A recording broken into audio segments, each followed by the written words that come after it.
Hi, hello, welcome to Directly to You. It's freaking episode 207. Is that where we're at? Is it that time and place? Episode 207. The Redirect Podcast. I'm AJ of Redirect. I'm joined by Parker, also of Redirect, and we're collective. Oh, well, yeah, talk Parker, so people know. Yep, that was it. Name association to the voice. We're joined by Cheesy. He is a fellow Twitch streamer, and also he makes TikToks and whatnot. How you doing, Cheesy? I'm doing well. How are you guys? We're doing great, man. We're doing great. And we could do even better if you support this channel by going to youtube.com/watchredirect or twitch.tv/watchredirect and give him $4.99 of your money. Or maybe if you don't like Jeffy B and you have an Amazon Prime account, link it to your Twitch account. And then he gives us money on your behalf. You got to remember to renew it. In exchange for that, you get loyalty badges, you get Switch keys from time to time, you get emotes, you get all that fun jazz, and you get access to our supporters on Discord. We record this show every week. Now, we record the show on Thursday. If you're not here when we record the show, you're probably watching it on Saturday or a little bit after that. But we record it on Thursday. You can listen to us while we do that. It's a good old fun time. It's great. Also, you can go to our Patreon, patreon.com/watchredirect, and you get other stuff. But that's the intro, man. We can just get into the show and talk about the things that we're going to talk about, starting with Nintendo bought a freaking animation studio, dude. This is true. It's crazy. Did anybody have this on their bingo card for this year? Was that yes at all? For sure. I said that about the Kirby thing. That was obviously me being facetious, but this was a foregone conclusion, I think. Not this one specifically. I've never heard of this one in my life. Uh-huh. You mean because of the Mario movie and like move forward in that? Is the reason it's a foregone conclusion? Or like, I don't know, tell me. Not necessarily the Mario movie specifically, but just how they've been talking about animation and like how they want to get in the other verticals since what, 2016? Yeah. What do you think, Cheesy? Yeah. I am excited and nervous at the same time because I don't think that we have really cracked down on video game movies yet. We're getting better, you know? But to me, this sounds like a starting place because obviously we have the Mario movie. But I think that this might be a way for them to do kind of short films, Pixar-esque before, like the Mario movie, for example. What's interesting with this company specifically is like, so obviously our Nintendo reference point is the Pikmin shorts, and those are great. Those are amazing. Right. Yeah. And so like, yeah, more of those would be awesome. I went to this company's website and it, you can translate it through Google Translate or whatever. And, cause it's in Japanese and but some of the stuff didn't translate right, I don't think, but like looking at their body of work, there's a surprising amount of like VR stuff. And I mean, also, do you have that like pulled up? I did. I can pull it back up. You should pull it up and put it in the chat because I will put it on the screen for our viewers to see. Works. Okay, here you go. And then, yeah, so go there and then just translate it to English. But yeah, so like there's a couple categories. There's CG and there's, a decent amount of stuff in CG. They've got some motion capture stuff, which like includes some things from Nier Replicant, Death Stranding, a bunch of, I don't know what all of these other things are, but like very, very, very anime things, which is fun and all. But also some live shows like what is this? Miracle Moon Festival. I think it's like AR. I don't really know, honestly. I don't know if it's something where it's like kind of like the Splatoon concert where like there's kind of the Squid Sisters playing on screen or something like that while you're there, or if it's the other way around and it's people like participating in going to a concert virtually. I don't know. I didn't get to pop up to translate this to English, but here it is, man. Here it is, an Ace Attorney thing. So yeah, all that to say, like, this is not what I was expecting. What were you saying? I've seen this. I've seen the anime for Ace Attorney. Not like a full episode, but I've seen it. Yeah. I don't know. So it's all that to say, it's just interesting because like, yeah, to me, I don't I don't know what direction Nintendo specifically would go with this, other than like hopefully just the more obvious thing, which is they did the Pikmin shorts, and then just kind of keep on going from that, and like sort of disregard all the other stuff that Dynamo Productions has been doing prior to this, but like keep all their talent and doing stuff with it. But like, yeah, I don't know. It's just interesting. There is like, so I know you put the Nintendo Life article in here, but I think it's interesting to look at the film industry side of it, like how they take this, because like how they handle news and stuff like that is very different. Like gaming's usually more like guarded with all their stuff. Film is like, yo, we're making a movie, it's coming out 5 years from now, here's all the plot details, here's all the actors and all that stuff. And it seems like they gave a little bit more context on like what they plan to do than the initial announcement that I saw elsewhere. It's interesting that they are wanting to kind of explore that area, because after the Super Mario Bros. Movie, I know for a while they were like, no, we're not making any more movies. We're not even going to try. And now they have like the confidence to give it another go. Yeah. Yeah. I think the good thing about this is that like it's just very different from those days, right? Where with the Super Mario movie, it was like we have this license that's popping off. We have this film studio that is willing to do something with it. We don't care about the details. Make the movie, make us money, cool.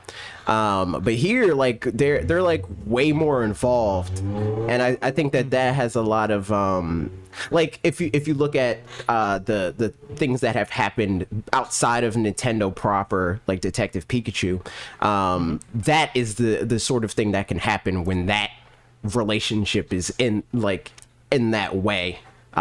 More active, like something that they're policing and making sure is good and true to the property. But then for some reason we're not getting Detective Pikachu 2. Yeah. Yeah. I mean, I'm not sure about all the details behind that, because like I know a lot of that stuff, like with the release of that, or not the release, but the production of that was weird because it was like a very close to like the start of COVID when that movie came out. So like from all these like deadline reports and stuff like that, right, it sounded like they were very like bullish on making more movies after that, where it was like they talked about doing a Pokemon Red and Green and Blue sort of situation, like that kind of movie, a Detective Pikachu sequel. But Detective Pikachu in general as a property is kind of in flux right now, because we were supposed to get Detective Pikachu 1 and 2 on Switch, and where's that? Detective Pikachu is looking for it. He's still he's on gathering the case, all the clues. honestly. That's a fact. That's a fact. We need Detective Pikachu to get it together, man. It is interesting though, because like I think about it in contrast to I'm not a huge Star Wars fan, but like I like Star Wars enough. And the way that like George Lucas and his relationship with Star Wars compared like the first 3 movies compared to the prequel trilogy compared to the opposite end of that, which is the holiday special from back in the day, where it was like the first 3 movies, to what I understand, is kind of like a really good happy medium, like good mix, where he let people do what they were going to do, and he had like the overall vision and stuff like that, but like basically didn't micromanage stuff, but was still in the trenches enough or something, I don't know. And then the prequel trilogy, and then the holiday special happened, which was like he gave the reins completely over, which is very much like the Super Mario Bros. Movie, where it's like, just do whatever you want, and then completely regretted that because of how terrible it turned out, and then just like went full swing the other direction for the prequel trilogy, which was like much more super micromanaged in terms of a lot of things. And Nintendo's very much a company that, like, especially Miyamoto, I can imagine him micromanaging something to death, and like sometimes that's great because like he's done a lot of amazing stuff, and then sometimes I'd be a bit wary of that. But I do like that, like, obviously coming out of the Mario movie where he's been super involved with that, they obviously have this confidence in this side of their IPs at this point. Like, to me, I don't know if this is the way that it worked out for them, but the timing kind of insinuates some element of like Mario movie started. They were just going to kind of see how that goes. Obviously went well enough. And then they've decided to like double down on that side of stuff. And fun that they're doing it in a way too, where they're not pigeonholing themselves just with Universal and Illumination, but can do things outside of that. And maybe that's some of why, like, I'd suspect, I don't know any of this kind of stuff, but like maybe Illumination and again, Universal has rights to certain things for like for movies and theme parks and stuff, specifically for Mario, specifically for like Donkey Kong characters and like some limited amount of IPs.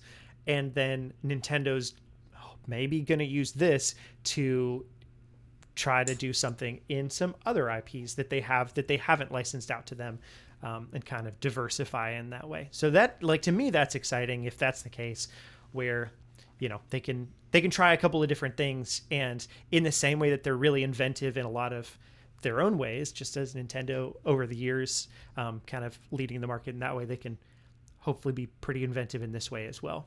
Mm-hmm. It gives me Marvel vibes, but like a kind of expedited version of it, where, I mean, they didn't do it because they necessarily wanted to, but more so because they kind of had to, where they partnered with different studios in the beginning before like Marvel Studios was like a thing, TM. It was Paramount and then Universal, and then Disney bought them, and then Disney took over all of it, right?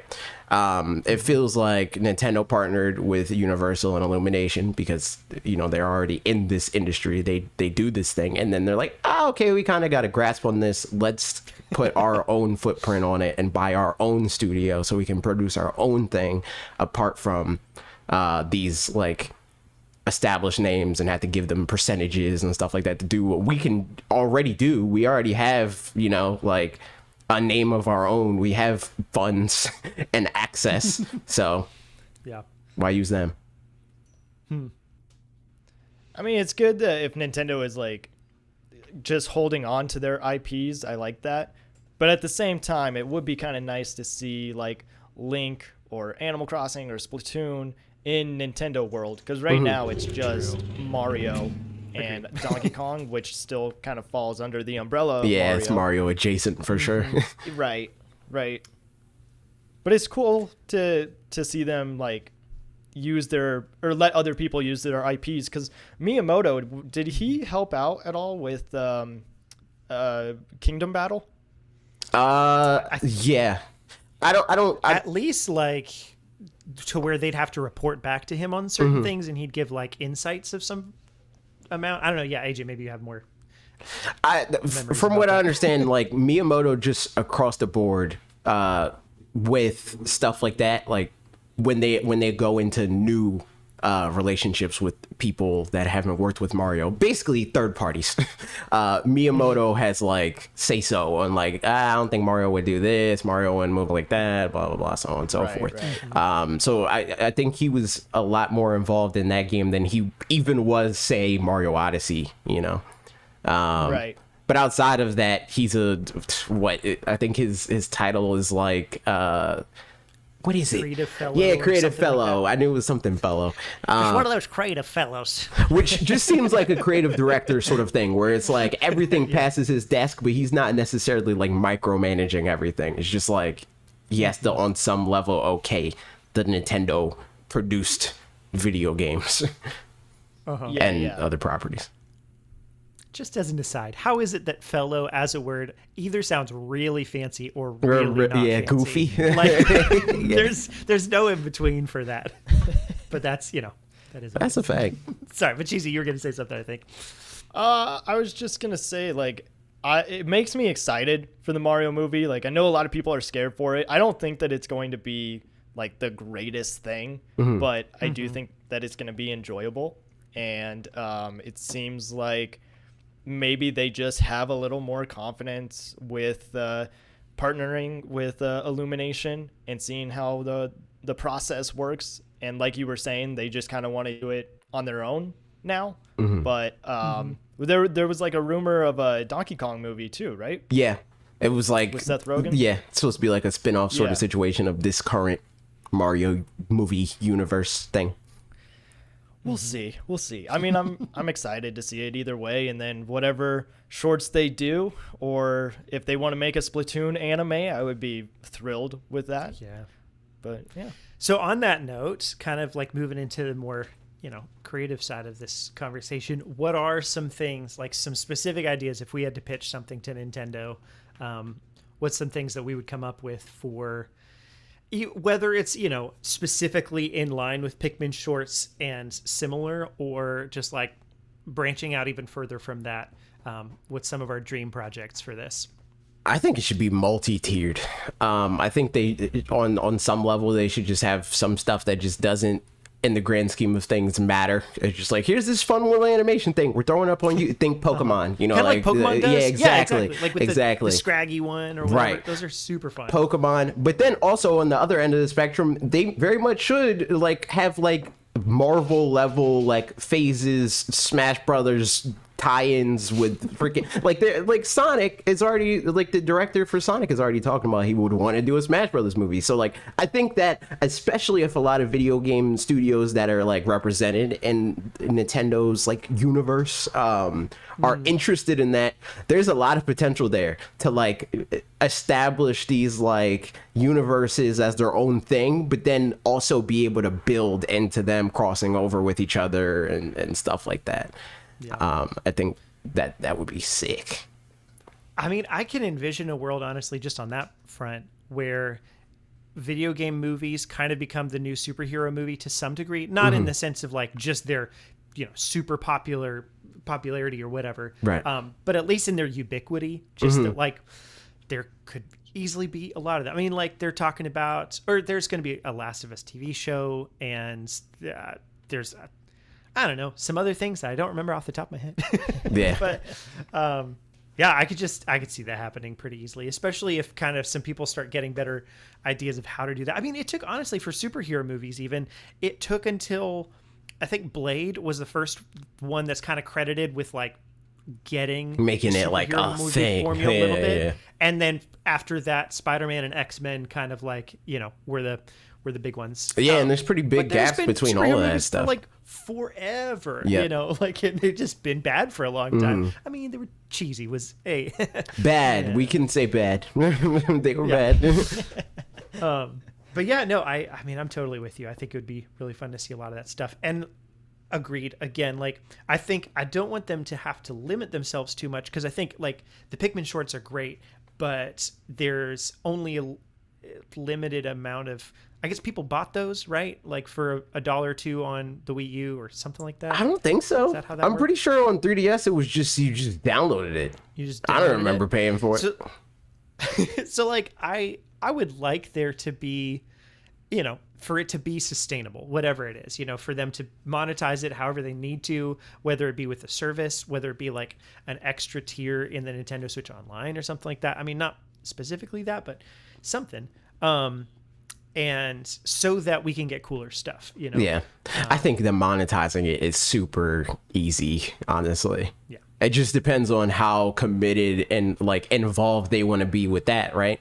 Because if they want to go full bore and like make the most money, it's make your own service, streaming, whatever, and combine it with like your already existing like Nintendo Switch Online stuff, and then like tier it out. But they could also go the Sony route and then just partner with like Netflix and say like or other studio. And they honestly, if they want to be like, if they want to make the most money with the least amount of involvement, it will be annoying for everybody. But like they could do exclusivity deals with specific properties. Mario movies go to Netflix for X amount of time or whatever. Zelda goes to freaking Amazon Prime or whatever. Like those are multi-billion-dollar like deal level, like propositions. So like it will be easy for them to make a lot of money off of this. That I don't think is the problem.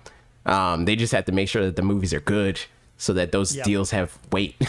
Or not necessarily good, but like they need to be something that people want to watch en masse. That can be serviceable or even terrible. But just something that people want to watch. Yeah. Cheesy, you mentioned a Splatoon anime. Is that what you suggested? Yeah. What would that look like to you?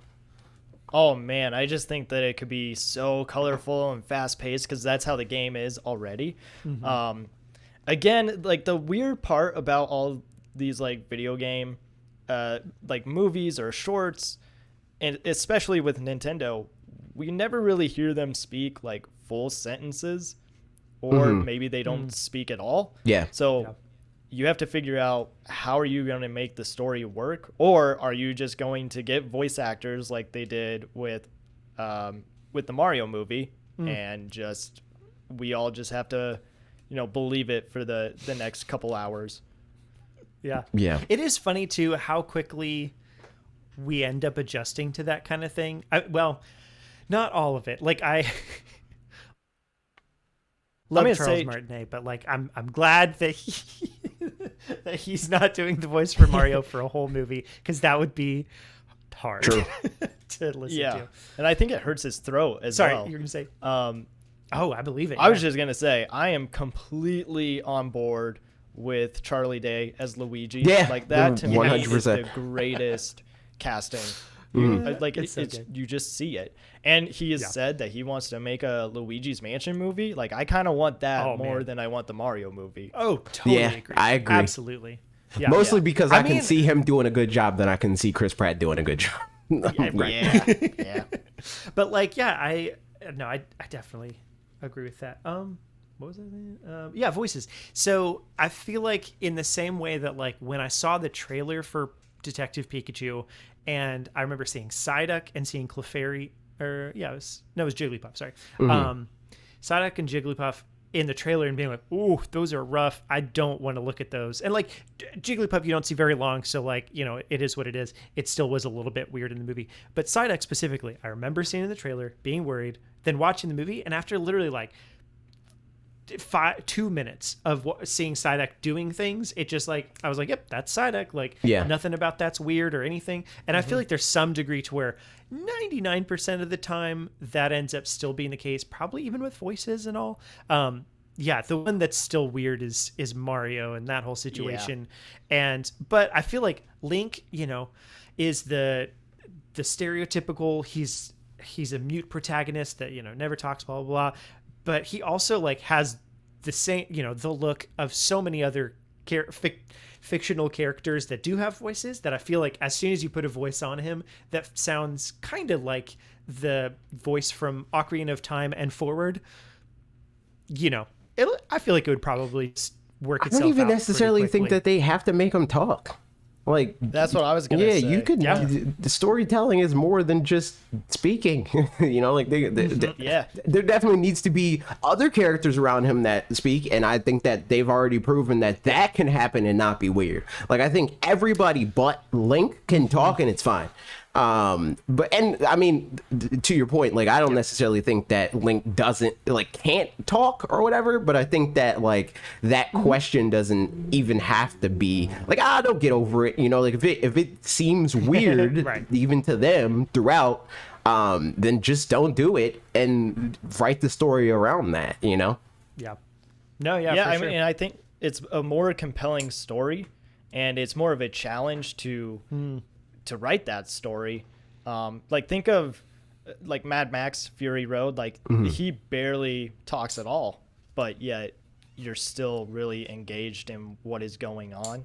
And they say in screenwriting, show, don't tell, which that's a lot of the opposite today. They tell everything. Yep. And, you're sitting there like, I know what's happening in the movie. You don't have to tell me. But or like in Willy's Wonderland, I don't know if anybody's seen that. We watched it with some friends, and it's Nick Cage it's like a Five Nights at Freddy's kind of situation, but he is like beating up these demonic robot things that are from a Chuck E. Cheese, Five Nights at Freddy's kind of thing. And he doesn't say a word the whole movie, and the whole time we were placing bets. Like 2 minutes into it, you're like, oh, he hasn't said anything, and about 10 minutes into it, you're like, okay, he really hasn't said anything. And I was like, he's gonna say one word all the way at the end, and he said none words the whole movie. It was the silliest thing. Like it's yeah, it is what it is. Super off topic, but it was That, but yeah, I think you're totally right though. Like it is fun to work around restrictions like that. And I feel like in a game, you don't really have to work around those restrictions because it's just like that's how it is. I mean, specifically for the protagonist not speaking thing. That's just like that's kind of the standard. But yeah, doing that in like movie form or script form can make for some really interesting stuff as well. Yeah. Yeah, I also think that like people overthink the amount of like talking that should happen in a movie because like a lot of movies, a lot of times characters talk too much. Like think about how much you actually talk in a day. Like think about how many words you say. You know, like it's usually like more if you do something like this, you know, like where you talk for a living. But like there's a lot of time where things can happen and you don't have to be freaking saying a soliloquy, you know, like so I sometimes those are the best moments too, is when a character is just in silence and they're like pondering, you know, what's going on. And I don't know, man, like it's great that they're going in the animation route versus the live action, because there's just so much more that you can do with animation. And I think we've seen that with like Avatar, The Last Airbender. It's a better show than it is a movie. Yeah. I beg to differ. I think imagine we watched about like we were like, you know, how bad could it be? And my wife and I watched it like a couple of years ago. We got about 15 minutes through and you're like, no, like this is too painful. It's just bland and bad. But the thing I am curious about, so there's, you know, I think hopefully this means the thing that we think it means and that they'll make some cool CG things. The other side of that is like, this is specifically, you know, seems to be a more kind of CG type or motion capture, whatever company. And I don't necessarily want a Zelda CG thing. I do like, I think it would be great for, they had like I said, they had the Ace Attorney anime. Like there's anime stuff on there. It looks like for that they did VR something for it. So like it has a little thing at the bottom right that says what they did on the thing. Oh, okay. So I'm curious. I mean, it could be also that they, you know, like it's a studio. They can just hire animators as well to do more anime kind of stuff. So that the two directions, like I hope that with this or with another studio or whatever, that in addition to CG stuff, they also do, because I think like Pikmin, the way they did it, that was perfect. And like there are other properties that fit that perfectly, like the Pixar kind of style or whatever. And then there's other studios, I mean, there's other properties that would fit better with an anime style or, you know, something else. And then on the complete opposite side, what I hope this isn't a little bit is, again, this studio does seem to do a decent amount of VR stuff, and I hope they're not buying them specifically for VR as opposed to what it seems like they would be, which is like the, you know, movies. I mean, them renaming it to Nintendo Pictures seems you're like... right. Yeah, you're 100% right. I take back what I said. I'm not worried anymore. So, yeah. But I mean, all things considered, I think this can be really, really neat. I think my top wish list would be, I mean, it's easy, but a Zelda anime. Honestly, like a Fire Emblem anime too, in the style of all the cutscenes in Fire Emblem Three Houses. Like those were gorgeous, like just so good. And if we could have a show is, like they could make that, like a CG studio could make that. That's okay, just cool. shaders. Well, I'm like, down. That's true. It's a 3D game, you know. Yep. So yeah, and past that, I don't know. I just like swords, I guess. So you know, some of those ones. Xenoblade would be fun too. Oh, you just true. You are like a high fantasy fan. You just want them to make a whole bunch of freaking Lord of the Rings clones and stuff. Yeah, as if they have swords and pointy ears, you know, probably pretty happy. I will say I wouldn't like. I know a lot of people, gamers, I should specify, are averse to, and we talked about it a little bit with like Avatar, to like just the idea of like live action anything. But I think some of their properties could work. I think Samus, like Metroid, could work in live action. I mean, with a lot of CG, it had to be a $250 million movie, but it could work. That I've always thought, like, how do you make that work? And the complete opposite end of this, yeah. In what regards? Like visually or like in terms of storytelling? Storytelling, because with the Metroid games, she is finding all of her abilities as she's like going along the journey. Yeah. And so I guess like you just happen to come across all of these, maybe like the script just kind of writes itself that way, where it's just, you know, oh, she'll find this ability in the second act, and you know, exactly we'll go from there. That's how I would do it. You know, like you heroes journey it out, and you say, okay, where did she find this and that and that and that, you know, and like you do it like that. I think that honestly, like a Metroidvania is the most like conducive to a traditional story, just in general. So I think that would be pretty straightforward. And like, you know, freaking Brie Larson has been like campaigning to be Samus for a long time. So be a natural fit, I think. I have one actress that I just think would do a really great job. Zoe Saldana. I mean, she's like really into sci-fi films. And she, you know, has all this fight choreography. Like, I think she could pull it off. I'd be super down for that. And I'd also dread the discourse. But let me also add to that. I'm here for it, man. Totally. The discourse annoys me, but like also I love when gamers that are toxic like that don't get what they want. That's my favorite thing. To be honest, too, it's not even just gamers. Like, there was a trailer for the Lord of the Rings show, and people are still mad that they're like, there's people that aren't white in, like, this isn't even like this specific character that, you know, because like Samus has looked a pretty specific way most of the time, and like they can switch it up because it's a fictional person. Yeah, exactly. She's made up. Like they could just do it, but that, like, you know, I can a little bit more understand that somebody would say like, oh, that's not what she looks like. But then there's people for like Lord of the Rings that are like, there's not black people in Middle Earth. I'm like, Middle Earth is a very made up place, and it's a place that I think is cool and awesome, but would be better with black people also in it. Like, if I'm being honest. So, it's so silly. The thing is, like, then it becomes this whole rabbit hole of like, we should just have a white panther. You know, it's like there's a difference between like a character being something like a specific race or species or whatever it is, because of like who they are. You know, like if it's very like Black Panther, for instance, it's very rooted in like African culture. That story does not work with anything else, you know? But like, oh, Samus has always been a blonde lady. What about the story dictates that? You know, like that's just the stylistic choice that they chose. You know, like it's not inherent or core to any of her values or anything like that.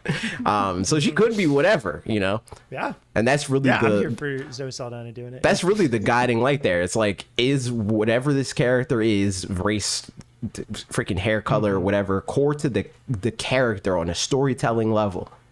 Yes, then they gotta be that. No, then they can be whoever, you know? Yeah.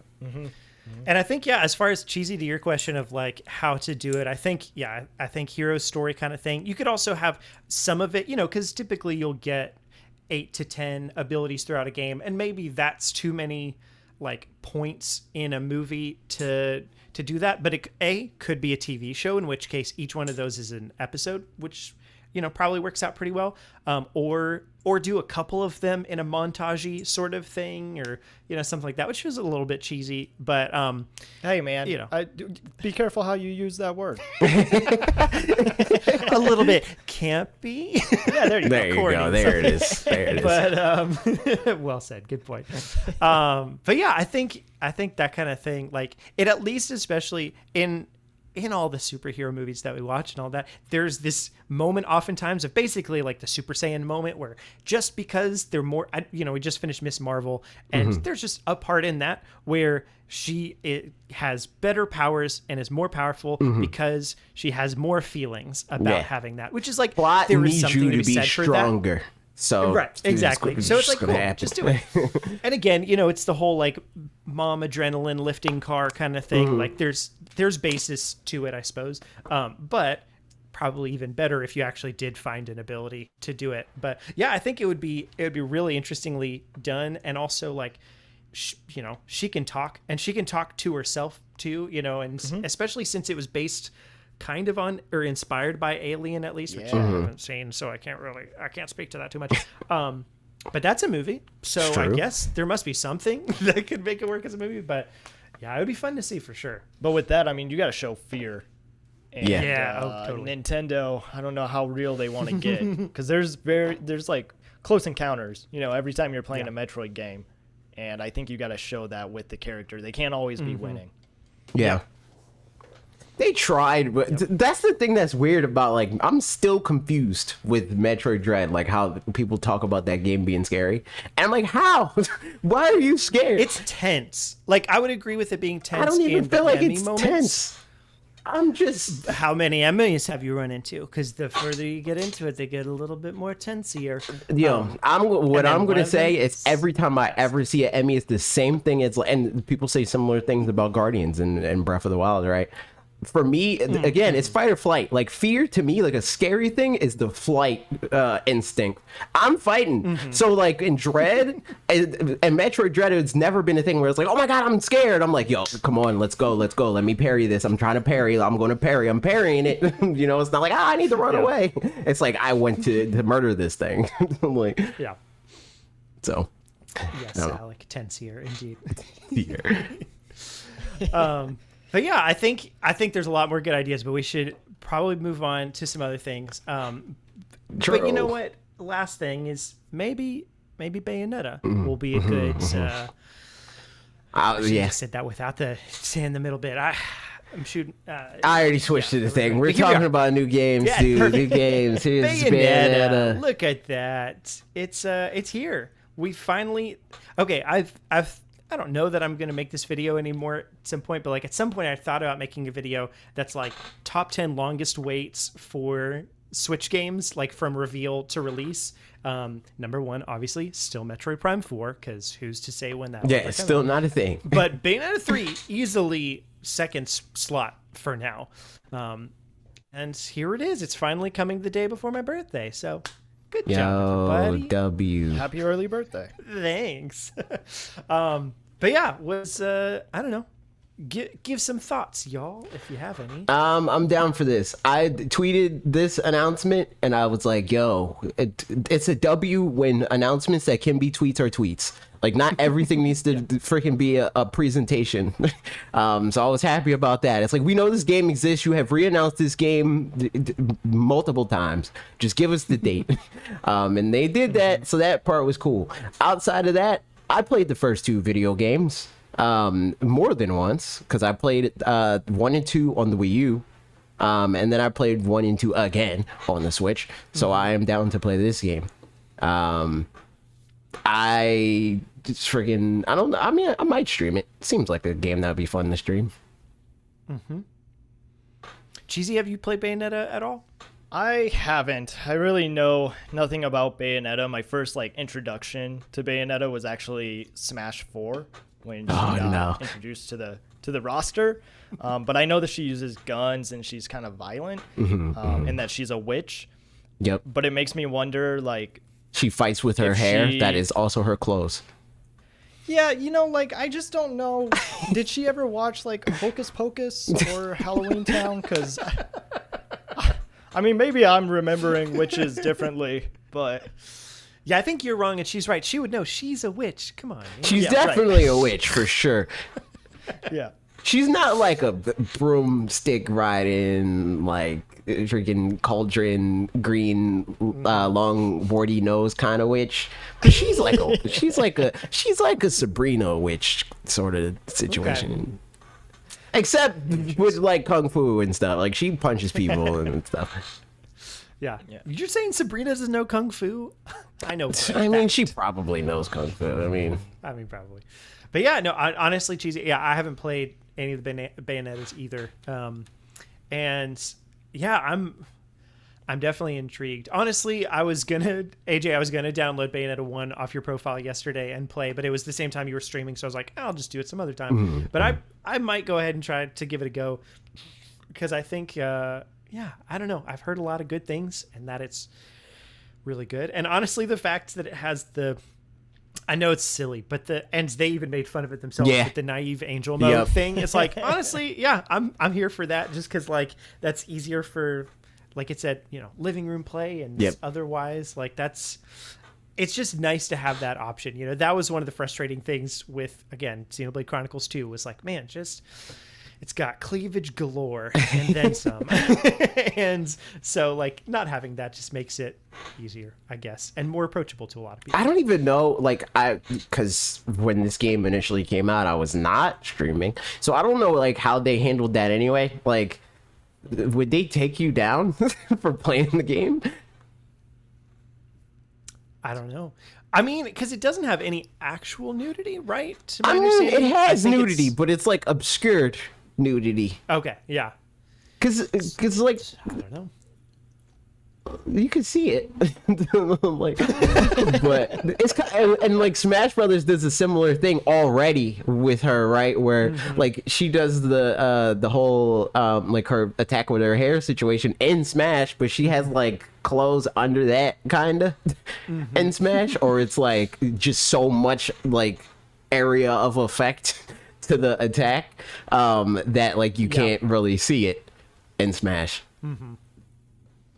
This mode is just really funny to me because I grew up in a Christian neighborhood, and so like I would go to my friend's house that was just down the street, and anytime we would watch a movie, they had this like special box that would like censor. Yeah, it would like censor out any cuss word. So it would, if it was about to say a cuss word, it would say poop or something like that. And it just is one of those things. It's like, it's good that you have this option, but it also seems like it's taking away from the artist and what they wanted the character to be. It's good to have options. That's it. Yeah. I'm down. I'll play it. Nice. And I'll feel safer to play it with this mode on stream anyway. Yeah, for sure. I really don't care outside of stream, but the yeah, go ahead. Was that for just Bayonetta 1, or is it for Bayonetta 3? It's Bayonetta Bayonetta 3. Bayonetta 3. Yeah. Oh, okay. Yeah. They don't have I think it. 1 and 2 still. They don't have it in those games. Gotcha. But I think the tweet that came along with it was really funny. Platinum Gate said, "Relax, the witch is back and sexier than ever. We've added the revolutionary naive angel mode to Bayonetta 3 so more people can fully enjoy it. By turning it on, you can play in the living room without having to worry about what's on screen. We think." Which I don't know. It's just a fun. I want is it just for stuff like that, or is it like? Does that also include like gore? Because like that's like a very like American thing where it's like, oh, you can't see a nipple, but like you can see a character get like eviscerated on the screen. Yeah. I bet that it's just for that. Yeah, I bet it, because otherwise they probably would have showed that. Maybe it's like a Tony Hawk kind of thing where I think at Tony Hawk you can do this, where like you can turn on or off the blood if you like fall, and maybe not in Tony Hawk, but like Mortal Kombat or something,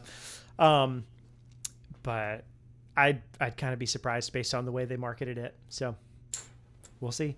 But honestly, like I feel like this has a good chance of being at least in the game of the year conversation at the end of the year too. So like that'll be, I to be honest, it's also just, it's fun for Nintendo to get to have a lot of variety in terms of the kinds of games that are on there, and like appealing to all sorts of kinds of gamers. And this is a side that like there aren't as many things that are, Nintendo first party that kind of appeal to the more, I don't know, mature audience or something. So, that's true. Again, I feel like generally they're probably the best at variety in terms of gameplay. But tone for sure. Yeah, like because if you look at a Xbox or PlayStation press conference, if it's Xbox, you're going to see a lot of shooters. If it's PlayStation, you're going to see a lot of third-person action games. For Nintendo, it's like you can get a Kirby game, or you can get Smash Brothers, or you can get Fire Emblem, or you can, like there's a lot of different like genres and tones that they hit. They just don't really go in the like more adult side if we're talking about theming, in that way. Yep. But speaking of games like Kirby, there's a game that's Kirby that's coming out. That's a fact. Kirby Dream Buffet. True. Is coming out, like really soon, probably. It said summer 2022, and it is currently summer 2022. So we've got about 2 months. They got a ticking time bomb, man. It could be September because when Splatoon's coming out, and that was summer true. 2022. You're not wrong. True. Honestly, But I feel like for Nintendo, they were just kind of late. Granted, they like with months and stuff like that, they are like very weird with like what they call what. But usually, I feel like Nintendo calls September like fall. Like that's fall time period for Nintendo generally. But yeah, this is freaking Kirby's Fall Guys. Exception of Splatoon, I guess. Yeah. Yeah. I guess especially with Splatoon, they originally had said summer when it was supposed to be, to what we understand. And then July. they moved it to like second quarter or like second still- half or whatever. Still summer. Yeah. But yeah, I mean, this looks awesome for what it's worth. I watched the trailer with my wife, and we're down to play. It has it's 4-player co-op or 4-player versus, and there's online or local and stuff. So the questions about this are kind of like, it's been compared to Fall Guys, definitely here and there. I am curious, is this A, free to play or not free to play? And B, I don't know what else, that kind of thing. Like, what are we expecting out of this game? I don't First know. off, I'm wondering if it. Go for it. Go ahead, AJ. No, go for it. I call it cheesy. Go for it. If it's even going to be like Fall Guys, because it seems like it doesn't matter who crosses the finish line first. It's about who gets the most strawberries and who is the biggest, right? Did I get that right? It does look like that. At least in one of the games. For the definitely game that seems they to be the showed. case. Right. I would counter that with saying Fall Guys, like the games aren't always like who gets to where first. It is objective based sometimes too. I think the only difference between this, at least from what we're seeing, and a game like Fall Guys is just scope. Like Fall Guys is 60 players and this is 4 players. Yeah. But I mean, even with that, right? Like you see, like out the gate, it's a 4-player game, but they have like more than 4 waddle. Like there's waddle D's and stuff. That it looks like there's like at least like 10 characters on the screen. So it gives me like heavy Fall Guys vibes personally. The big question that I have, A, is it free to play? And then B, I think is there random matchmaking? Because if so, that's the thing that will or won't determine to me if it is kind of in the Fall Guys kind of vibe, which is that, open it up, play it for a couple minutes against whoever you're playing against, and then you're done. And that's, or you can pick to play with specific people, like, we did community or whatever, and then go from there. So I think and hopefully they do have that, just like, random matchmaking and stuff, because I think that's the thing that'll enable this to succeed well beyond just, playing local or online multiplayer, but with specific, friends and that kind of stuff. From what we've seen of this game so far, I don't know how they could possibly justify free to play. Because like Fall Guys, it works free to play because there's like a whole lot of customization for your character and stuff.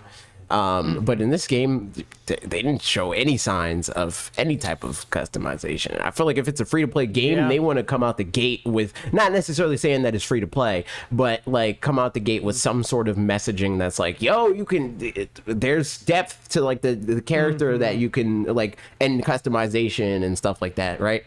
Good point. So I don't know. I feel like this might just be like a $20 game. There's like I'd say max like 5 different modes, like, and by modes I mean like game types, and then it comes out and they're done with it. I can't see this being like a free to play like thing that they like maintain and update and add new things to. With the exception of, I'll say, if they're like really trying to push NSO and this is on the expansion pack for free. True. In addition to, you can buy it for $20 or it's on the expansion pack for free. I could If see it's that on the happening, but otherwise, I expansion think you're pass, totally right. I would be shocked if it's $20. I'll say that. 'Cause I feel like they usually try to like price it around the main release, where it's like it feels like I might as well just get the expansion pass, you know. And $20 I don't think is high enough for that for a game, you know. Interesting. Yeah. I think that free to play for Nintendo, it just doesn't seem right, especially when you think about like, yeah, Nintendo's for everyone, but at its core, like they do try to make it for kids, or at least, you know, like that's their target. I guess. Yeah, they want to just at make least like, family friendly. They want to be games, approachable right? to everybody, and if you start from kids, it's approachable to everybody. So yeah, I agree. And yeah, Nintendo probably doesn't want to hear about kids stealing their parents' credit card and you know, getting these items. But there is a Waddle Dee that has like a bit of whipped cream on their head, and none of the other Waddle Dees do. So maybe that's like a little bit of customization or a sign of it. Yeah. And honestly, so the starting point that I have, and I see what you're talking about now. That's interesting. Yeah, I'm going back in the. The reference points for the free to play thing is actually, to me, the Kirby Super Clash or Super Kirby Clash or something like that came out in like 2019, I want to say, maybe, which is free to play and like just straight up has microtransactions in it, you know. I don't know that it was ever particularly popular, like all things considered, and especially it was, you know, in the wake of Kirby Star Allies, which kind of is a thing of its own. But I think like Kirby definitely has a lot more attention now after the Kirby and the Forgotten Lands, which is good because that game is great. And but yeah, I think I would generally agree that like Nintendo doesn't want to be at the center of that kind of stuff. But I mean, then again, I guess thinking about their mobile games, like some of those are not predatory, but definitely have the option in a bunch of them to spend a lot of money if you want to. I'd say with mobile games, it's kind of different because there's the assumed barrier to entry that it's like you probably shouldn't give your 8-year-old a phone. But with like Switch, it's like your 8-year-old probably has a Switch, you know, like, so I feel like that's kind of the like assumed thing there, where like obviously there's a lot of 8-year-olds with phones and iPads and iPod touches, rip. But there's at least some level of like separation there where they can be like, you probably shouldn't give him a phone, you know. It's true, yeah. I'm curious to see what happens with this, to be honest, because it looks like good fun. So I think, to me, the measure of success for this game is, do I have fun playing it with Ashley? And if so, perfect. It's a great game. And if not, then I probably won't play it very much. And I think even if it isn't free to play, having online matchmaking is a good win. To be able to play with random people. So we'll see. That's true. But we're not playing that. Well, I'm going to delete this last news article that I have because it's not really an article. Well, I'm going to put it in Q&A in case we feel like getting to it at that point. That's good because so I took out other news. Perfect. Awesome. We're not playing Kirby right now. But we are playing some other games, so like, yeah, what games are we playing? True. That was the segue. Cheesy, we'll start with you. Are you playing any games? What games you playing? Yeah. I've been playing Fall Guys. I've been I tried the DLC for Cuphead. Yeah. And sick. God, man, that game is so good. Like, true. I don't rage quit. I'm someone that's like, if I make progress, I'm happy and I know that I can like beat this level or beat the boss. But there's just like so much that is happening all at once, and you got to figure out where this item is being thrown at you and how is this being activated. And I just love every single detail of that game. It's frustrating, but it's still like enjoyable at the same time. Right. For me, not for everyone. For me. I definitely feel like Cuphead is like one of those games that like it's designed really well. So like when you die, it does feel like it was your fault. Maybe not the first time. Some of the bosses, it's like, oh, I messed up because I didn't know that the trajectory of this attack did this or whatever. But like after at least like I'd say 2 to 3 tries, you get the swing of it and you're like, okay, this is what happens here. So I should be dodging here and I should be attacking here. And you know, when you die, it's because you messed up, which is that is the thing that like, I feel like a lot of game design has done a good job recently of, I mean, honestly, kind of doing the learning from Dark Souls in some ways of the like showing your attacks. But what's the actual word I'm looking for? I don't remember.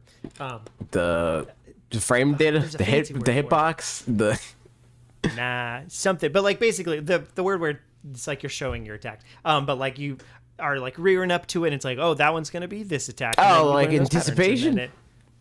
Sure, yeah, we'll go with that. Telegraphing. Oh, okay, there you go. There you go. Like, secret word. I found it. That's a fact. Ding, ding, ding, ding, ding. The daily double or whatever. Yeah. But yeah, I think like bosses doing that is a really, really good addition to games and makes it to where like people can do the, you know, beat this game without ever taking a hit kind of thing.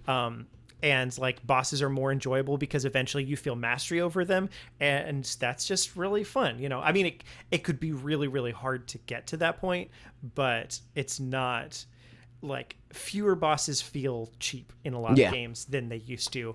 And that's, you know, that's just really good. That's a fact. Yeah, that's it. Never played Cuphead. I played a tiny little bit of the first one, and I just wasn't very good at it. And I think the run and gun levels, I wasn't particularly good at those, especially. I didn't really. I don't like. The couple times that I've tried Mega Man games, I also don't really like Mega Man very much. And I was worried. Oh man, like Metroid Dread was my first. That's messed up. First beat 'em ups, now Mega Man. Oh man, that is an in joke. It is indeed. But I think it's the whole like running and shooting, but not being able to aim and stuff. I was worried with Metroid Dread that I might not like it because of the running and shooting and stuff like that. But then you can aim in that one, and so it was perfect. It was great. I loved every minute of that. So, you can aim in Cuphead, kinda. Kinda, like, yeah. Diagonal, right? Which is yeah. It bothers me if there's something that's technically, you know, right in front. Again, for boss fights, I think it's totally fine. It's when the level has like, you know, there's a 10% incline and I'm standing right here and there's something that's just a little bit further up on that 10% incline. It's just annoying to For like, what it's worth, I don't like that platforming in Cuphead at all. Like I think that like the game was originally supposed to be like boss rush sort of situation. From to my understanding, that's what the DLC is, and I think that is when the game is at its best. When you are fighting bosses, the platforming feels cheap. With the boss fights feel well balanced. I skipped all the running guns in the Nice. first story, and so to hear that there were no running guns for the DLC, like that was like I was in. You know? Yeah. I mean, and I'm sure those are a lot of work to do all the running guns as well. And like, if people obviously they should have took them out. They should have used that work to do more boss fights. Like the thing that the thing that the game is really known for is the boss fights and all that. So like, I think that was just really good insight on their part to be like, you know what, we just won't. And like, I doubt that anybody. I mean, I'm sure some people are like, oh man, those were my favorite part or whatever. But those people are stupid. I think we're like, all right, cool. I think honestly what it means is that we just need to get good at those, because no, I know for me, I hated them because I was like, I'm bad at these. Yeah. For me, it just felt cheap. I don't think Cuphead. It just feels like what it ended up being, where it's like the game was not designed for that. They felt like they needed it to sell it, to be like, how do we market this? It's not a platformer because it's just a boss rush thing, and that's not really a thing that people buy. And it like to me showed that they did not have the foresight to like know how to design that and make it feel good. Like the boss fights feel good. They're hard for sure, obviously, but it feels like, again, like a fair sort of hard. The platforming stages don't really feel like that. It feels more like a Sonic platformer in that way, where it's like the game expects you to lose at the game to get good at the game. And I think that the bosses feel that way, but they're not actually that way. Like, you can look at how the boss does what the boss does and just stay in like a safe position and like play defensively and win just off of like visual information. But like a lot of times in the platforming stages, you have to die to know, like, oh, okay, I'll die there. IMO. Yeah, if it was more like Celeste, maybe. Yeah, exactly. Like, that's a extreme platformer game, but kind of the point of it is like, you are going to die. Now just figure it out a different way. Yeah. And learn from your mistakes. It's gracious with its checkpoints and stuff too, which is nice, you know. Or at least, yeah, even in some of the boss bits, like there's one, I think, if I remember right, even the third, you're talking about Celeste specifically, right? Celeste, yeah, exactly. The third world, the one at the hotel or whatever, and the kind of like boss fight-ish bit where you're, you know, running away from the guy. Yep. Even that has checkpoints throughout it, which make it feel like this was really hard, but good job, you did it for that bit. And like, you know, that's not the way real life works, I guess, technically, where like, you know, if you learn how to play, if you have to play guitar for a song in a live performance, you have to perfect the whole thing. But if you're recording it, you can just, you know, very often I'll like write a bit and I'm like, this bit's kind of hard. And then just like record just that section and try it a couple times and get it. And then that's it. I just don't perform very much, so it doesn't matter. It's like, I got it the one time, I'm good. And I feel like, you know, the video games that do that it's about having fun. So it's fine, you know? Yeah. Like there's such a thing as speedrunning as well, because like there are people that can do all those things without any interruptions, without any breaks, and it is a certain kind of challenge to be able to do a whole thing without making a mistake. But that doesn't mean that has to be the kind of challenge that everybody wants to do either. So I feel like there's a good balance of those things, and you know, I mean, I feel like in the boss fights, especially with them being what they are, it makes more sense to have to make you start all the way from the beginning, because there's more of a story being told there too. So like, I don't know, all things. Yeah, from but the if little it's bit more that of a I've story, played that's Cuphead even and everything more I've seen. annoying. Because then it's like, I already heard this story. I did this. I don't want to see it again. Right. Yeah. So. Yeah, Nice. I'm interested to see if some of those characters are going to show up in the Cuphead show. Like, speaking of True. video game shows, that worked pretty well. Yeah. Have you watched any of that one? Yeah, it's Nice. It's pretty much what you would expect it to be, like a old timey cartoon. They're 15 minutes long, and a kind of a story along the way. But each episode doesn't need to have a story. But yeah, it's a fun time. Just like the game, and the music and the voice acting actually is pretty good in that. So, yeah. Nice. I gotta check that out. My friend Colton talks about it a decent amount. So I'm playing some games as well. For example, Nice. Also Fall Guys a little bit. That was fun. Honestly, again, Nice. Ashley plays that more than I do, and then I'll just like Cheat. Yeah, cheat. Kind of heard about cheating. Cheater. Yeah. to mess everybody up. But so she got to the final round earlier while I was making dinner, and she's like, "It's Hexagon. Can you do it for me?" And I've never won a Hexagon before, and I was just like, I was playing it, and I was like on a pretty high, like a medium level, I guess. And I was like, wow, I'm sure somebody's definitely above me. And there was so much space left on this level, and just like kind of hopping around, just having a nice time, had lots of clear space. And then everybody else just died. I was like, oh, cool. That was the easiest Hexagon there's ever been. So I was happy to have finally won one of those. But You're carried by the writers. Oh, totally. Yeah. Carried by everybody else doing pretty bad. But you know, it's fun. You kind of won in two ways, because you won Hexagon, but then you also won for your wife. True. So like true. brownie points there, points. right? Yeah. So Exactly. yeah. Yeah. That's a Do I fact. get actual brownies now? Is that the, No, because you cheated, so the brownies get taken away. Unfortunately. Yeah. Other games that I played, there's not like a whole lot to say about each of them, so I'll kind of rapid fire a little bit. Ocarina of Time, still playing through that a little bit here and there, because it's fun and I like it. I'm in the Forest Temple, and yeah, I don't know. I think I'm about done with Forest Temple if I remember right, and then can't remember where I'm supposed to go after that, but I'm sure I'll figure it out. So Ocarina of Time. I beat the Live Alive demo, which I don't think I'd How finished long it is last that? time, but not crazy long. It probably one stream. I was about to say, guess. can I do it in a stream? Yes. Because So one thing that's interesting about it is, so again, they're all in different settings and stuff.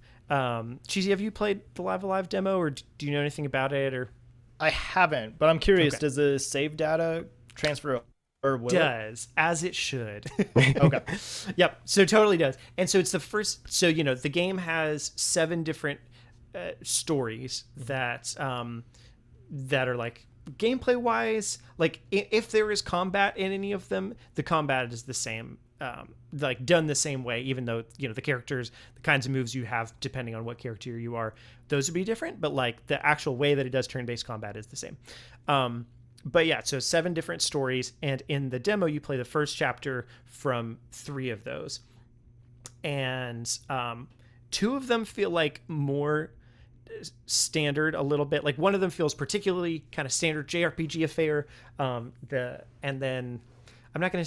I don't want to spoil things for anybody. If they like, I know Alec, for example, hasn't played the demo and is waiting for it to come out, so I'm just gonna kind of stay away from it. But one of these, I thought it was maybe just in the demo, but then come to find out, listening to NVC this week, that it's this story doesn't have any combat in one of the storylines. And that was really surprising to me. And like, so I'm curious what that looks like for the rest of it. Cause like I was kind of waiting for the first time that combat would happen, and it just didn't. And so I was like, is it gonna happen later or whatever? So like, I don't know how they're gonna make that work in an interesting way, but like it is, once I know that, it makes the things that I was doing feel interesting. Cause I'm like, okay, yeah, these are the things that I was doing. So like whatever. It's the far future one. You're a little robot guy, and there's like people on a ship, and it's based on, I think, kind of like Alien and sort of like 2001 Space Odyssey sort of thing. So you're this little robot, and like some of the things you're doing is just like talking to the various characters and making them some coffee and stuff, which feels like a non-thing to do, but I don't know. It's interesting. So I'm curious to see where that one goes now, knowing that there is. It's kind of like if you hear that WALL-E has no dialogue for a while, suddenly you're like more interested to see like, okay, how do they do that? So that's kind of what this feels like in the context of a JRPG. So all that said, Live Alive demo, it's good old fun. And the last thing is just a little bit further in Dark Dawn, done with the tutorial bit now. And now it just feels like a regular old, the Golden Sun that I wanted it to be. So oh, true. I was like, what are you talking about? Further in what? It's Golden Sun Dark Dawn. Oh, okay, yeah. You mentioned this it in the nerd way. It was like short. It was like I shorthand, did. and I'm like, I don't know what that means. I'm like, So yeah, for those who don't know, so it's Golden Sun, made a video about it this week. AJ True. edited it. Thank you, AJ. That's a fact. And everybody go watch it if you want to. But I hadn't ever played the third entry, which is on the DS, came out in 2010, and I bought it at some point and started playing it, and it's fun. But yeah, last week I was saying like tutorials the beginning is kind of tutorial-y, a bit hand-holdy and stuff. But once you get past that point, it seems like from here on out it'll be more not that, which is nice. That's good. So, yeah, That's there a you go. W. All right, my turn. That's all the games I'm playing. I played Pokemon. I did Nuzlocke. It was tragic for many times. So this week specifically, I'm pretty sure on Monday I did the last 2 gyms. That was the day I did that, or maybe that was, I don't remember. I did the last 2 gyms in one stream, and then the next stream I went to the Pokemon League, and I did the first like half of the Pokemon League, and then I freaking fought Olena, Oleana. and all that crap, right? I hate her. She's terrible. She didn't kill anybody. She is. Eternatus, though, freaking wrecked me. Like, I thought that I was gonna lose. Like, it was rough. I was like, yo, I don't have a single Pokemon that could do anything to this thing. So I just had to chip away at it, and after that, I was left with 2 Pokemon. It was, at the end of that, Eternatus and Bug Bacon, who's my freaking, what is that? Centiskorch. Those were my only 2 Pokemon, so I had to rebuild. Yeah. I had I had another encounter in the wild area. I had to go to the DLC and get the starter Pokemon and the first Pokemon that I ran into in that little like wild area situation, and then the Slowpoke that they give you. Then Gotcha. after Yeah. I did that, and I did for most of the stream, I did raids with viewers, and we built up the team to be roughly in the level 60s. Some Pokemon were a little bit under that because I was like, I don't want to spend the whole stream doing this. The stream went a little longer than usual, so it's like I don't want to take it and make it even more longer. So then I went to Leon, and I wrecked him. It wasn't even. See, Bob died. Nice. I had a Lycanroc, or yeah, it was a midnight Lycanroc named Bob Wolf, like dog bark bark. And I was like, this is what's probably gonna happen. I'm gonna go into this. I'm setting up Stealth Rock because I want to kill Charizard as easily as possible. He's probably gonna die. That's what happened. He died. But then. I had like a short little hiccup where I was like, oh, I can freaking switch in the my Jangmo-O, whose name is Boba Fett, because in the last Nuzlocke that was a failed attempt, that was Jango Fett. So the new Jangmo-O Nice. is Boba Fett. I switched into him, but I forgot I gave him Choice Scarf. So I was like, I can't freaking do this because I was going to Dragon Dance and then set up and then wreck his whole team. What does Choice Scarf do? So the primary thing that was the problem is it locks you into the attack that you do, the one attack that you do. So I did Dragon Dance. The only attack I could do is Dragon Dance. But the core benefit of it is like the reason why you would do it on a Pokemon is that it ups your speed. But Gotcha. Dragon Dance, it doesn't help because I can only do Dragon Dance, so I can't use the benefits of Dragon Dance if I have the Choice Scarf. So I had to switch out, and I was like, oh man, this is going to be touch and go, because like switching out in a Nuzlocke is terrifying, because like you switch into a Pokemon, it's like and you're just like losing resources and Pokemon health and maybe their lives trying to get in a favorable position where you can attack and not be attacked. But that ended up working out, and then I switched into Blastoise because he was going to tank whatever the attack is. I don't remember what the Pokemon was, but I was just pretty confident that Blastoise could tank, and Blastoise's name was Bev Cannon. So Cheesy, we had this whole thing where there's the Bev family. It was originally Bev Boy. Bev Boy died. Bev Boy was my Sobble. And then I got another Bev Boy that was, I think Bev Boy, the second Bev Boy was, what is this Pokemon's name? The fossil dragon thing. Dracovish? Yes, that Pokemon. That was the second Bev Boy. That Bev Boy also died. And then I got Bev Girl. And then that Bev Girl died. And then I got another Bev Girl this run, and she also died. But Bev This Cannon, poor family, man. yeah, all the Bevs, man, they're Yes. doomed. They're doomed to die, it turns out. Except for Bev Cannon. Bev Cannon freaking carried, dude. Because I was like, yo, like, I taught Bev Cannon, who's a Blastoise, I taught him Shell Smash, and I was like, this is hit or miss. Because again, in a Nuzlocke, it is very risky to put yourself in a disadvantageous defensive position. And Shell Smash lowers your defense. I think it like cuts it in half even. But it doubles your attack and your speed. And your special attack. So like, yo, like if I can outspeed his Charizard and his Haxorus was the main things that I was worried about. I'm sweeping this whole freaking team just with Blastoise. And that's what happened. Nobody died but Bob Wolf. So we got the W. Nice. It was very pog. Very nice. Good so job. so that Nuzlocke is done. And now I'm trying to decide what I want to play next. Because I already beat Breath of the Wild. I'm done with that. I did that DLC. And I did the Nuzlocke, so there's no more Nuzlocke attempts. People are talking about, the people brought up doing Brilliant Diamond, but I don't want to play that game again. I don't want to play the game the first time. So I got to figure that out. But I'm going to do the live demo after that.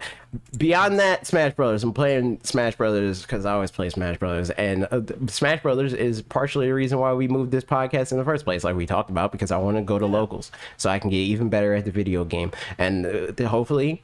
I mean, the best case scenario is I'm already good enough to just walk into this local and win and just get a couple $100 just for playing the video game.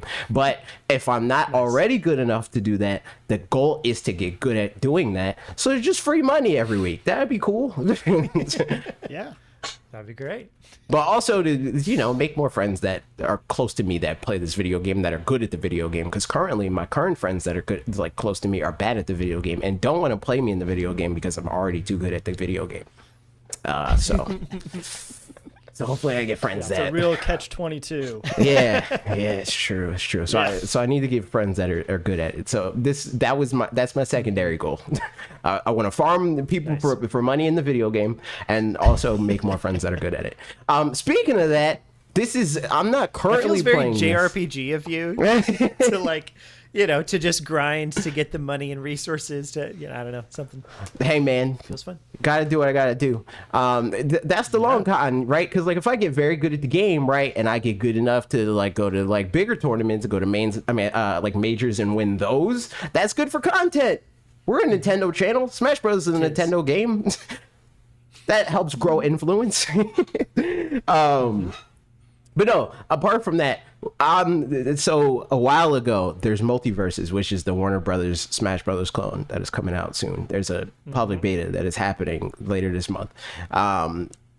Wood and Jackson, Scootish, beat 'em ups.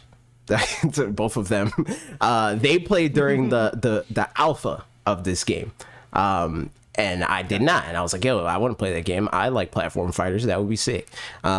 So I presented this idea first I think I mentioned it to Wood first. I mentioned it to Wood first. So I was like, yo, me and Bob, because this is a team-based game. That's the whole, that's the way that they're setting themselves apart.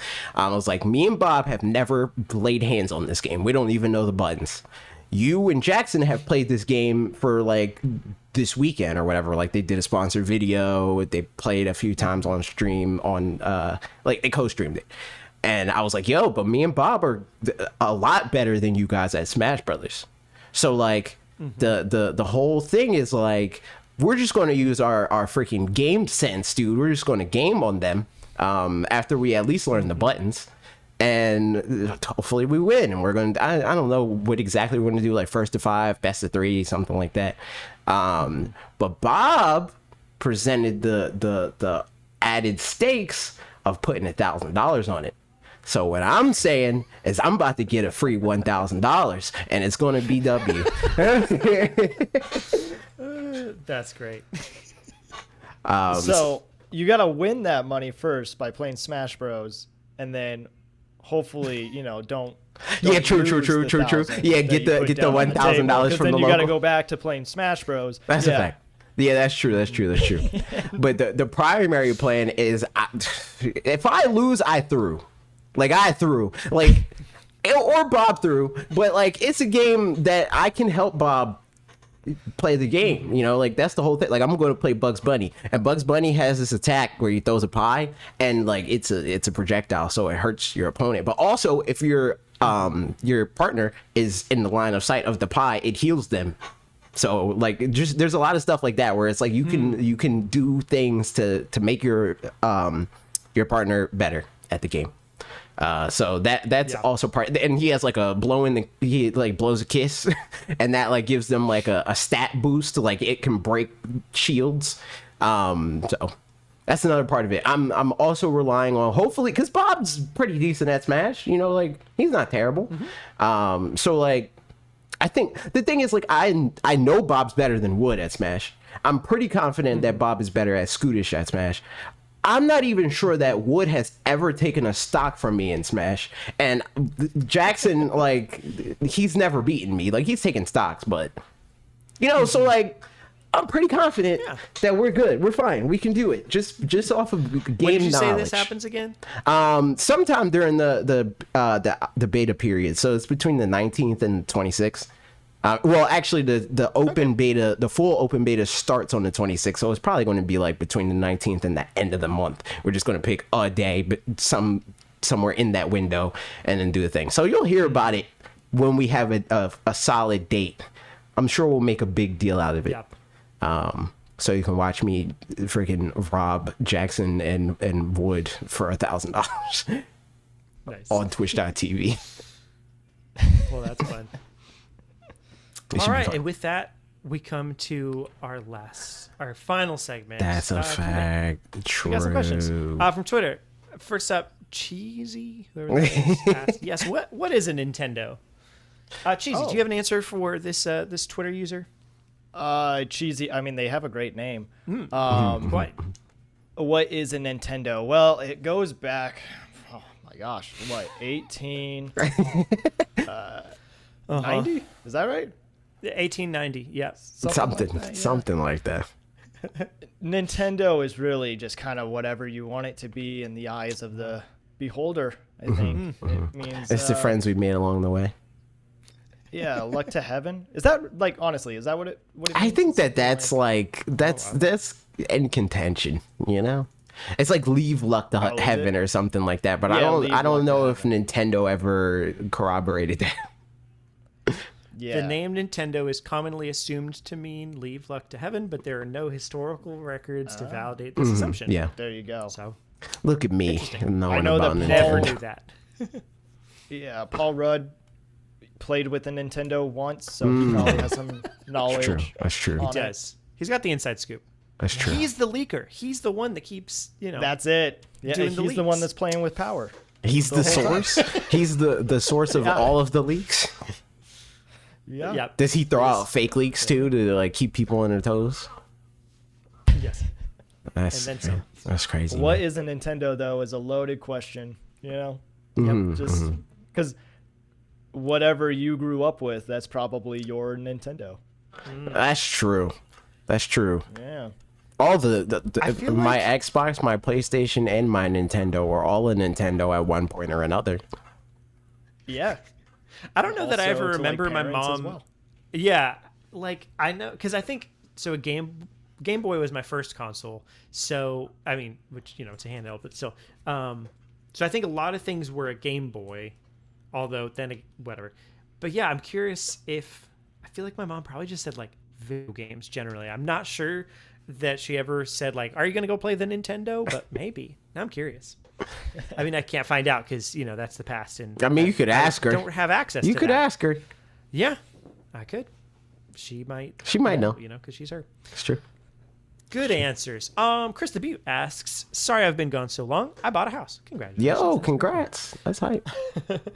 Also, I would love to hear your ideas for a Stranger Things video game on the Switch. Any art style, any genre, it's your choice. I'm currently watching Stranger Things, if you couldn't tell. Oh, It's this Cheesy, have you game watched Stranger called Things? Earthbound.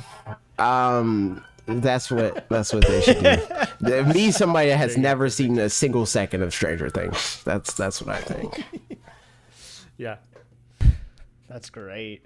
I have watched Stranger Things, Nice. and when I saw this question on Twitter, I kind of got my mind reeling a little bit. I don't know what the style of it would be, but I think, especially with this current season, I think you could do something like how you rotate characters in GTA 5.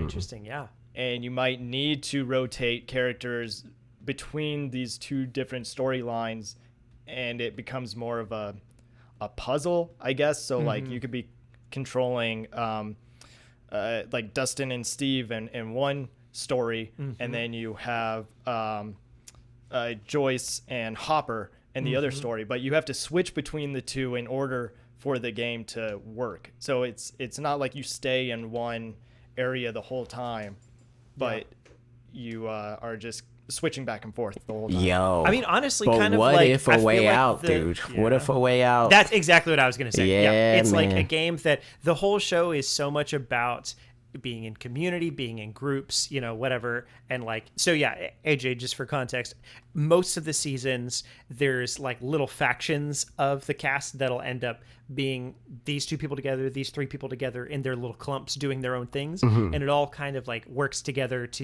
they don't realize each other's doing this stuff because it's the 80s and there's no cell phones or anything. But by the end, it all kind of like pieces together to where it's like, oh, cool, the thing you were doing, it worked with the thing I was doing. They should get walkie-talkies, dude. That's what the children did in the 1980s.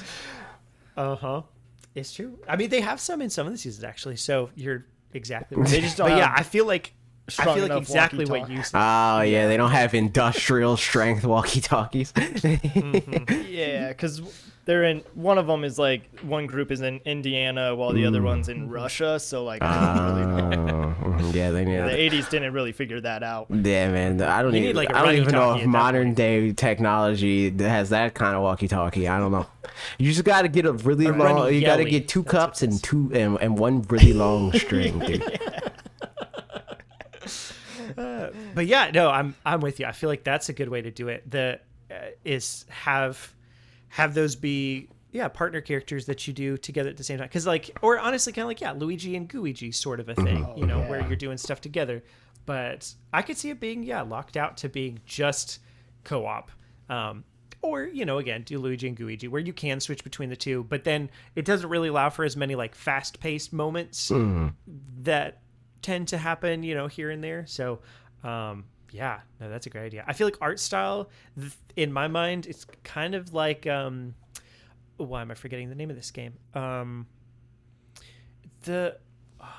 It won a bunch of like game awards and stuff a couple years ago. It's an indie game that I got a code for. DuckTales. That's the one. How'd you know? Yeah. It's like an RPG, but a kind of a weird RPG. And it has kind of all like RPGs are weird. oh no. I hate to break it to you. Oh well, it doesn't matter. I'll remember it at some point in the next little bit. Untitled Goose Game. Sure. Yep, we're going with that. But yeah, kind of like a isometric view and like maybe a little bit like something like that. I feel like that would be really good. I have no idea what you're talking about, but cool. Nice. That works. Yeah, nobody does because that's the magic of Yeah, you don't even know, so. forgetfulness. Sorry, go ahead. Oh, I think we're done. The next question. I don't know. It sounded like you were about to say something. So here we go. Next question. Thrillhouse asked, apologies if it's been asked before, but what's your ideal multiplayer scenario for Pokemon Scarlet/Violet? I've seen some suggesting playing the full game multi, which I think wouldn't be too fun, but maybe Legends type, catch X-Mon? What? Catch. I don't know. Catch this Pokemon. many Mons. Yep. And a new twist on raids would be fun. I disagree. I think playing the game together would be Pog.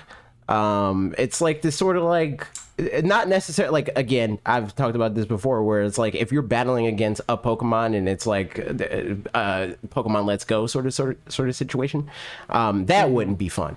But being able to do certain things alone together, I think it's cool. Like you don't have to actively be playing together for it to be fun. Where it's like, all right, I'm going to go and I'm going to catch this Pokemon or whatever. I'm going to fill up my decks in this area. You're going to go and you're going to do that gym battle, and that's cool, and that's what's up. Or like you want to go do the gym battle. I want to watch you do the gym battle. I did that gym battle. Let's see what happens. Like the anime, like that sort of thing. Or like even an MMO in terms of like what video game references there are. Yeah. Yeah, I agree. That's what I think it's going to be on some level. I don't know how they're going to handle gyms though, specifically. The only thing that needs to happen is saves need to carry over from player to player. It can't just be like one person is hosting and then they only get that save progress. Yeah. Yeah. Yep. Like if I'm playing on, like I go Or not visit even you, we're necessarily- playing in your worlds. And like if I catch a Pokemon, I get to keep that Pokemon. Right. And if I beat a gym battle, I get to keep that gym badge and that kind of stuff. Exactly. Right. Is that What what I you're was saying? going to say Totally. is I think that like saves shouldn't work in the way that they already, like, it shouldn't be like a set instance, right, where it's like, because it's an open world game, so it shouldn't be a thing where it's like, oh, you're at this part of the story, you have 4 badges, so you're at this part of the plot or whatever. It's like, okay, if we do this gym battle or whatever, however the gyms work, and I win in a gym that I previously didn't win in before, that adds that gym to my total of badges in my main game. Same thing for catching a Pokemon or whatever. And like, however they handle story beats, it's like, oh, I saw this cutscene before or whatever, so like I don't have to do this, or I can skip this or whatever. But like, if I do a new thing that I haven't done before, that then gets done in my game too, I think is the best way to handle that. Totally. Yeah, I think that's what would be the best, is like, I don't know, in terms of doing things actively together, there's not that, I mean, maybe if there's like some mini games or something like that, right, in addition to being able to do double battles together, something like that would be fun. Yeah. But I think a lot of it is like just existing in the world together in a way that feels fairly seamless and doesn't have just a bunch of caveats associated with it, And even give you the option yeah. to like do the let's go thing. Sure. Like, if I'm like playing with somebody, like Trav mentions this a lot with youth, because I'm going to play it with her and Trav and Alec, like in moments where it's like, oh, freaking, here's this Pokemon, is this like, I don't know, Steelix or whatever, and say she wants to catch the Steelix and her Pokemon are under leveled, or she doesn't have the right type, and it's like, oh shoot, all right, well, I can help you, and then I use my Pokemon and help out to catch the Pokemon or whatever. I mean, honestly, Legends Arceus just flipped the other way, because like there's plenty of times where there's wild Pokemon, and like especially in the little space distortion things, whatever it was, you'd go out there and like there would be 4 Pokemon attacking you all at once. And that feels super unfair, but also super realistic in, Right, that kind of context. Yeah. And I'm here for that. So yeah, vice versa, if there's a really hard Pokemon, 2 of you can team up against it, and that's great. Yeah. And hopefully it is a drop in, drop out sort of thing, where it's like, oh shoot, all right, I'll help you with that, but not a like, oh, we encountered this Pokemon and you're both in the game world, so you both had to fight this Pokemon. I think that would be bad. Yep. Because it would make it either feel like cheap, and like it's too easy kind of way, or it would make it feel like bullet spongy, and that's also not really good. So there's that. So it needs to be more like Monster Hunter-esque? Yeah. Yeah. That totally makes sense. Yeah. Also, it was Disco Elysium was the one I was trying to think of. Okay, yeah, I never Not would. DuckTales. I'm sorry. You were close. They're Both pretty much the start same with D. game. Yeah. We'll start with D. Yeah, it's true. Yeah. So And yeah, U's right next to I on the keyboard, dude. So that's so it's right there. Autocorrect, autofill. Yeah, totally. I'm here for all of that. Question from Kate on Discord. Ask, in light of the Splatoon OLED model, which upcoming games would you guys like to see get special editions / what types of designs? For me personally, I'm hoping for that Breath of the Wild 2 edition. Pokemon. All right, look, I'm just saying, there was a lot of slander about the Splatoon OLED last week.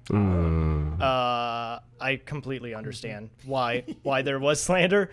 But this is my Switch Pro. Like, it's not a console that I am going out to buy because of being a collector. It is, like, to me, it is signifying that Splatoon is huge in their eyes, and they just want to see it grow, especially in Japan, and I'm here for it. So I have my OLED. I'm going to be trading that in and getting the Splatoon OLED. And I hope that whatever OLEDs come out in the future, people can feel the excitement that I feel for this console.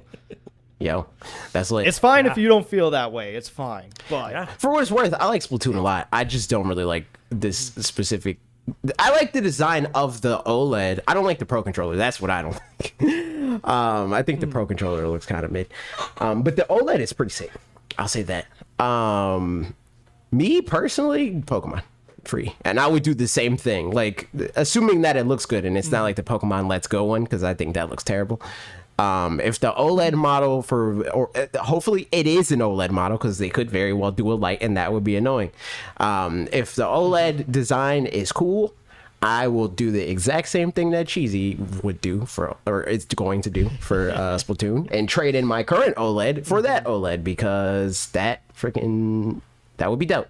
I would like to have a Pokemon model. Also, Kate, I'm curious, what would you make the Breath of the Wild Switch look like? Because I think that, like, I mean, we talked about it before. I think Zelda designs are hit or miss. And I would be scared that the design would be bad. Yeah. Could they do a OLED light? I mean, they could. That would be a new console SKU. But Yeah. they could. It just, Pokemon, their audience is mainly handheld, and give it a bigger screen. It's an open world game, bigger is better, right? Yeah, I'd say though the OLED's already a good handheld. It's a better handheld console than the Lite. I would say it has better battery life, has better screen, like improved speakers, so on and so forth. Better contrast with the screen and all that other crap. It's like, it's slightly bigger or whatever, but it's a very portable thing. I think to me the Switch Lite. Sorry, go ahead. I was just gonna say the Switch Lite. The benefit to that is that it's cheaper. Not so much that it's more portable, which, I mean, objectively, it's more portable because it's smaller. But I don't think that the margin of like how much more portable it is changes whether or not they do that in that way. I think that, again, the reason why they usually lean towards the Switch Lite for that is price point, Yeah. I think to me I'm pretty confident that we'll see a Switch Lite OLED, but I think I could more envision it be something where it's kind of like the red box Switch. The red box Switch, exactly, where it's like, all right, well, we've switched over the kinds of parts that we're using now, and now we're just using OLED screens. So that's the new thing we're going to use for the Switch Lites as well. Here we go. And so it's like, they could still definitely market it as a thing. Yeah. But it doesn't have a lot of the other features that the OLED one does anyway, in terms, like, it wouldn't have the kickstand and probably not the sound stuff. Obviously not the dock with the LAN port. Right. Yeah, exactly. So just a bunch of those things that I think they might not even do a price increase for it, or they could justify that as this is why the Switch Lite is staying $200 if something else changes, because it's better than it used to be, and so it's worth that price. True. But yeah, so I think that feels totally likely that it'll happen. I'm just curious if that would be. I hope, selfishly, that doesn't take up hardware release slot. You know what I mean? Because at some point, every year, couple years, whatever, they're going to do some variety of hardware release. I mean, 2 years seems to be a pretty consistent cadence at this point. So if that's the case, then we'll end up seeing new hardware eventually. But I don't really want the Switch Lite OLED to be one of those. If it is, it's whatever. No big deal. But, yeah. But yeah, good thoughts. For agree. me, I mean, obvious answers are obvious, but a good Breath of the Wild one, yep. I don't know that I would. I think no matter what, I'm just gonna probably, unless it's a really, really cool one. But then again, I'm not a hardware collector, so I'm probably just gonna hold out for whenever the next thing is that has more power. Yeah, I feel that. And then go from there. But I'm a Mario Kart one would sell well, because I mean, it's the top selling game, but I don't know if people are. I think that would that be big of fans to. I think that a Mario Kart Switch, if it was a new Mario Kart game, would definitely sell a lot. But I think that the saturation of Mario Kart would not make that the best decision, because it's not this two-prong attack of almost nobody has this game, almost nobody has this console, so do the thing or whatever, right? You can get people to double dip on a special edition console if they don't have one or the other. But I'm not gonna double dip on a Mario Kart Switch or whatever if I already have Mario Kart and I already have a Switch. You know, it's too late for Mario Kart 8. But if they do another one, then I could see that for sure doing well. My DS was a Mario Kart DS. Yeah. Makes sense. It's true. Next question. I'm not into. You might have to clarify this. 'Cause Yeah, I'm not I was about to say. But you know what? Here we go. To the nearest 5, how many games is too many games? 10 points. What's the context here? I think the same context as yes. What's a Nintendo? Probably. Would be my guess. Because like in some contexts, literally 2 games is too many games. Because like I can't play 2 games at one time. You know. But what if you could? What if you were the real kind of gamers that we learn about in Back to the Future 2, where I have never seen Back to the Future 2. Man, it's a little cameo, not cameo, yeah, because he was just a little baby. But I was like 5-year-old Elijah Wood, and they're in the future, and there's an arcade game, and Michael J. Fox's character, goes up and he's like, "Oh man, I love this game." And the kid's like, "You have to play it with your hands? That's a game for babies." Oh yeah, Something I did hear about that. I heard that. Silly and fun. That's a fact. That's true. I would say if you can't afford the games, that's too many games.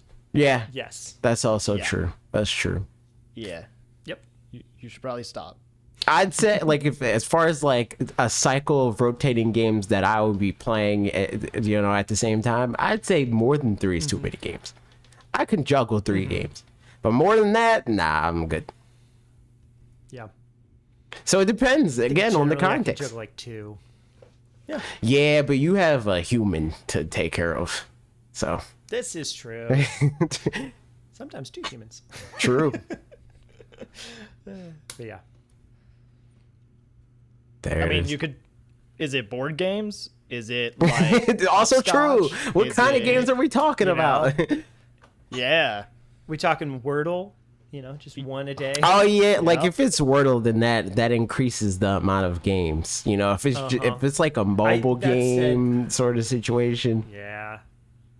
But I've got a bunch of different games for different contexts. Like I've got this little guy, which is just like one where you put some shapes in a place, kind of like Tetris-y or whatever. But like, it's nice to have options. True. So we'll never know, but there is a number, and it's a good number. Last question. This is from Justin. Is the special edition Switch price increase justifiable without any perks other than coloring? What do you mean? So I think for like Splatoon 3 one, for example, it's $10 more than the just Switch OLED base, I'm pretty sure. But yeah, because it's a collector's item. Wait, does it come with the game? I don't know if it comes with the game. I don't think it does. Yeah, I was about to say, I doubt it comes with the game. I think it's justifiable if people buy it. Like there's not really anything that I could say, like it's not like I feel cheated because I'm not buying it anyway. I didn't even know. So like if there's like a demand for it, sure. But like I don't know, other than that, it's just like I don't know. At that point it's a question of like is value, dollars to donuts, or is it what people are willing to pay? And I think that more often than not, it's what people are willing to pay in this industry. For me, the Pro controller, I think it's like $20 more. I think because like That's Pro crazy. controllers are 60, right? Yeah. Yep. Yeah, it's the price of a Joy-Con. Well, no, Pro like controllers wondering- are 70 MSRP, but they're usually lower they're than 70. that. Yeah. They're $69.99. But they're Okay, usually okay. way lower than that. Like I've never bought a Pro controller for full MSRP. So I mean, it's like $10 more, I guess, for the design, the same thing that they're doing for the Switch OLED. Yeah. Yeah, it's all right, I guess. Yeah, I'm fine with it. It's one of those where like, yeah, you definitely don't have to do it, but like I get why they do, because people, if you're going out of your way to put in the effort to, because it's going to take effort to buy the special edition one, most likely, you know, like, because they'll get scalped or whatever, you know. If you're going to go through the effort to buy it, you're going to be more likely to pay a little more, to be okay paying the $10. So yeah. True. Yeah, the thing that they need to do with these special editions though is like they need to keep them around, because I think there's games that, like, if they did a Bayonetta special edition right now, I'm not going to get it, you know, but maybe if I play the game down the road and then those special editions are still around, then I might pick one up. Right. You know.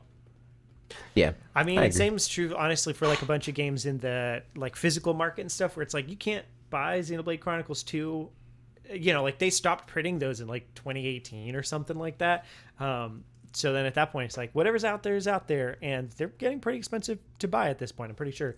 I don't know. Let's look it up. Xenoblade Chronicles 2 physical edition. I don't know. I mean, I could be wrong about that too. Maybe that one's not. Doesn't matter. But there's other games where that's definitely the case. Yeah, maybe you could still get that one from Amazon. Yeah, I don't know. Besides the point. So still, yeah, good answers. And I think that's all that we've got for today. Yo, that's the podcast. Do all the things, like, comment, subscribe, and whatnot. Follow Cheesy on social media. Go to his Twitch account. Go to his TikTok account. You have anything to say, Cheesy? No, thank you for having me on. It was great to Thanks finally for being meet you here. guys. It was a lot good of fun. time. Yeah, anytime, man. Just let us know. We have an open door policy for guests generally. I had a good time. I hope everybody else had a good time. Thanks to everybody in the Discord and whatnot. Friggin', you know, like I said, do all this stuff. Rate us on the podcast services. It's good times. The end card is up. Click the things on the screen. Okay, goodbye. Bye.